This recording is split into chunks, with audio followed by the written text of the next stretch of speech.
Dinarayo ng mga bakasyonista ang mga beach din dyan sa Subic. Binuksan na rin doon ang food festival at mula sa Subic, saksi si Lay Alves.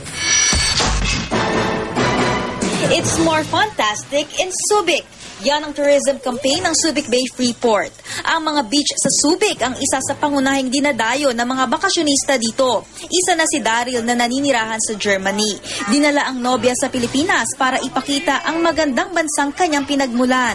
Ipapakita rin daw niya kung paano ginugunita ng mga Pilipino ang Semana Santa. First time dito sa Pilipinas.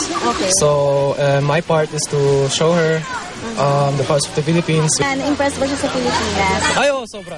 Excited na nga rin.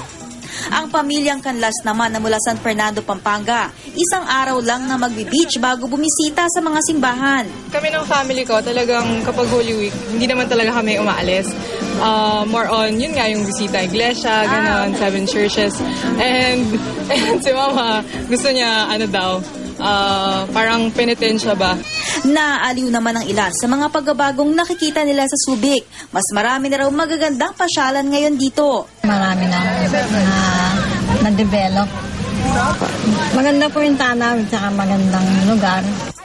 Dahil sa inaasahang pagtaas ng bilang ng mga turista, ang ilang hotel nagdagdag na ng mga lifeguard para iwas sakuna. Yung lifeguards nandiyan lang sila, and before we open the resort, we make sure na nililinis natin yung buong sand area, and of course to make sure na safe yung mga guests natin na naliligo dito.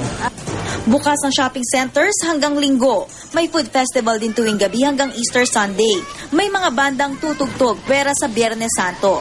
Sa halip sa Good Friday, isang spiritual healing concert daw ang idaraos. Araw-araw ding may mga pabasa at prosesyon.